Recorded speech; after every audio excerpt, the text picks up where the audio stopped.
Moikka! Mun nimi on Petra ja tänään mä ajattelin tehdä tämmösen videopostauksen, missä mä käyn vähän läpi mun kuvankäsittelyprosessia. Mä oon saanut siitä tosi paljon kysymyksiä, että miten mä käsittelen mun kuvat. Ja mä ajattelin, että helpoin tapa näyttää se voisi olla tämmönen video, missä mä käyn läpi ihan alusta loppuun, mitä sille kuvalle tapahtuu, mitä ohjelmia mä käytän ja mitä työkaluja. Tapoja käsitellä kuvia on ihan yhtä monta kuin on valokuvaajaakin. Mä en tosiaankaan väitä, että mun tapa olisi mitenkään kaikista paras tai tehokkain, mutta näin mä oon itse tän oppinut ja näin mä tykkään tehdä ja sopii mulle. Mä oon kuvan käsittelijänä ihan täysin itse oppinut, eli mä oon vaan avannut noita kuvan käsittelyohjelmia ja kokeillut mitä tapahtuu tosta napista, mitä tapahtuu tosta napista. Ja sitä kautta se on sitten lähtenyt muodostumaan semmonen oma rutiinikin siihen hommaan.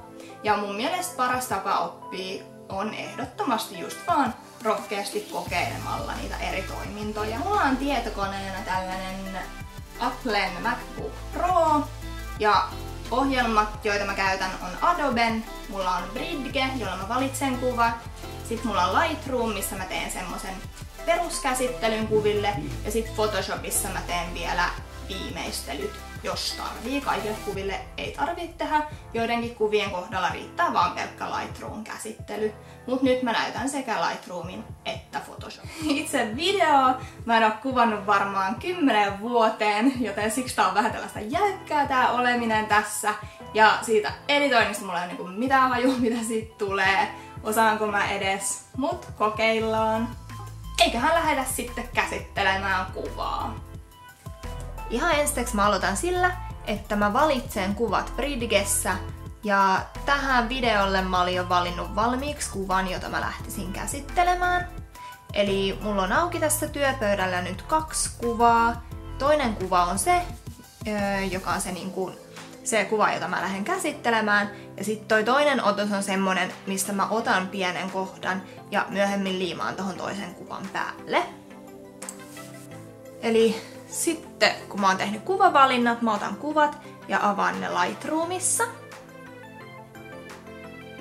Ja Lightroomissa mä teen kuville perussäädöt, eli tästä mä valitsen ensin valkotasapainon.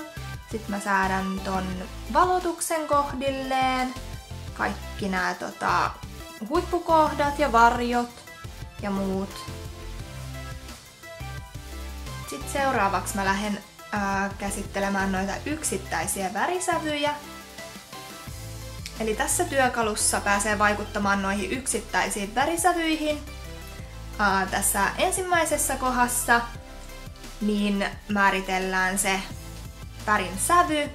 Sitten seuraavassa saturaatio, eli kuinka värikylläinen se on. Ja sitten ihan siinä viimeisessä kohdassa niin määritellään sen värin kirkkaus ja valoisuus. Ja mä teen nämä kaikki säädöt aina ihan täysin silmämääräisesti, että mikä mun mielestä näyttää kivalta.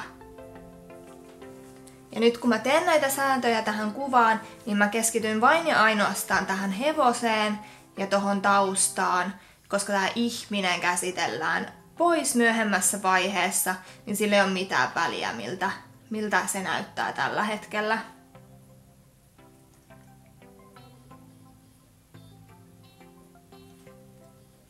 Sitten tää kohta on sellainen, että tää korjaa linssivääristymää.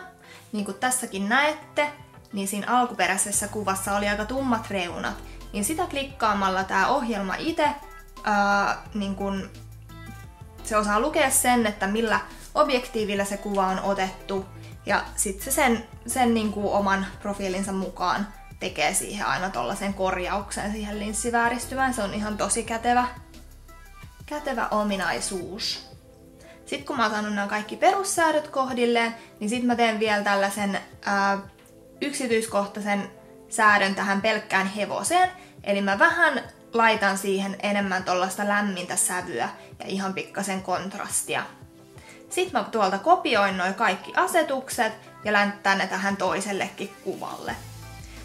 Ja nyt kun verrataan, että vaikka nämä kuvat on kuvattu samaan aikaan samoilla asetuksilla, niin silti toi valon suunta ja toi savu ja muu niin vaikuttaa siihen sen verran, että tää toinen otos on vähän eri sävyinen ja se oli vähän vaaleampi. Niin nyt mä muokkaan sitä sen verran, että toi puun kohta näyttäisi samalta kuin tuossa ekassa kuvassa. Koska tässä toisesta kuvasta otetaan tosta puun kohdalta pieni pala ja se siirretään tonne toisen kuvan päälle, niin saadaan toi tyttö piiloon. Sitten kun nuo perussäädöt on tehty, niin sitten mä eksporttaan tämän kuvan.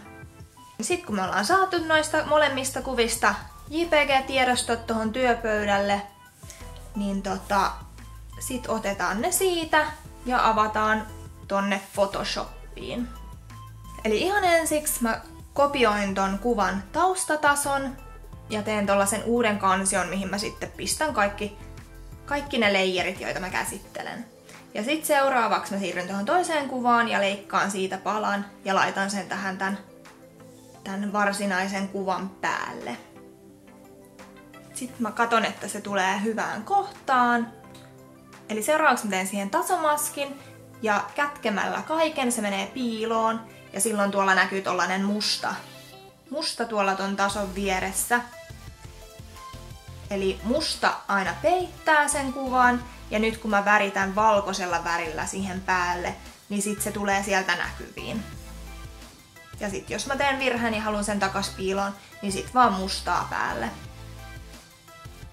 Eli esimerkiksi jos käyttäisi kumitustyökalua, niin se niinku poistaisi sen koko tiedon siitä kuva-alueelta, kun taas tää tekniikka vaan niinku piilottaa tai näyttää.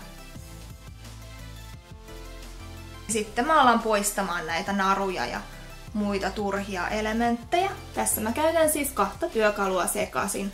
Mä käytän ihan sitä perinteistä kloonaustyökalua. Sitten mä käytän tuollaista patch-toolia, eli sillä sä pystyt itse valitsemaan sen tekstuurin, mikä siihen kohtaan laitetaan, mutta tää työkalu määrittelee sitten siihen sen värin reuna-alueiden perusteella. Jos tämän kohdan tekee liian nopeasti, niin lopputuloksessa tulee usein tosi käsitellyn näköinen. Ja sitä me ei haluta. Me halutaan, että se näyttää uskottavalta sillain, että paljaalla silmällä kukaan ei osaisi sanoa, että onko kuvaa käsitelty vai ei.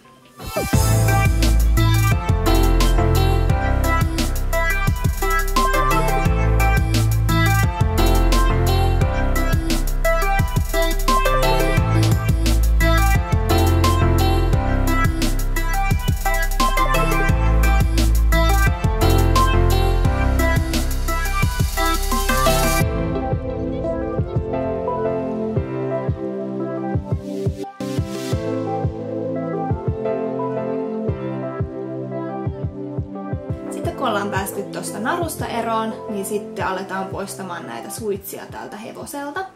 Mä pyrin jo aina kuvaustilanteessa valitsemaan hevoselle semmoset suitset tai riimun, mitkä on mahdollisimman helppo poistaa. Eli mahdollisimman tollanen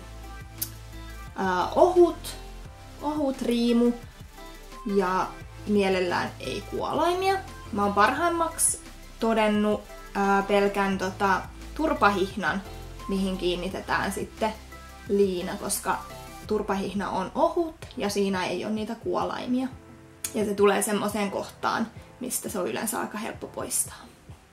Ja ideaalitilannehan olisi aina se, että hevosen pystyisi päästämään vapaaksi tonne metsään ja kuvaamaan tällaisen samanlaisen kuvan ihan tavallaan luomuna, mutta kaikkien hevosten kanssa niin ei voi tehdä.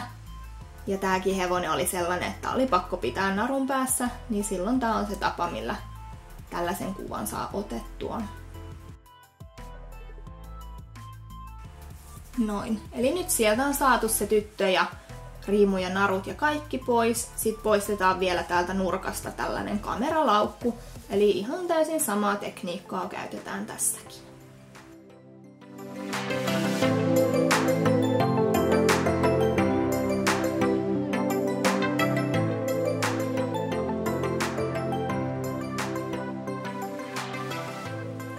Nyt mä vähän korjasin tohon hevoseen vielä noita naaman kontrasteja. Ja nyt mä teen vielä tällaista pientä hienosäätöä näihin valo- ja varjokohtiin. Eli mä ihan pikkasen vaalennan noita valon säteitä.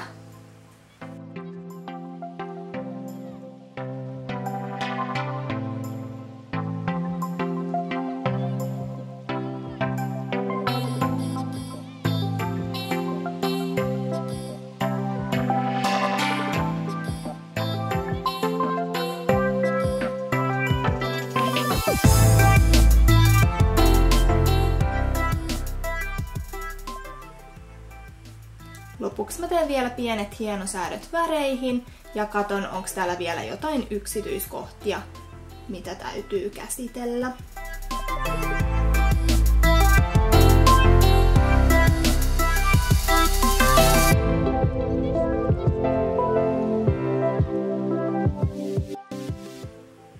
Ja lisään pienen vinjetoinnin reunoille. Sitten kun mä oon tyytyväinen lopputulokseen, mä tallennan kuvan. Mä teen tästä kuvasta myös ihan JPG-tiedoston ja siihen mä lisään ensin vähän terävöitystä ennen kuin mä sen tallennan. Eli tässä näette nyt millainen ero on tuolla alkuperäisellä kuvalla ja valmiilla kuvalla. Mä pyrin aina käsitellessä sellaiseen lopputulokseen, mikä ei näytä käsitellyltä. Tästäkin valmiista kuvasta kukaan ei osaa sanoa, että mitä tälle on tehty.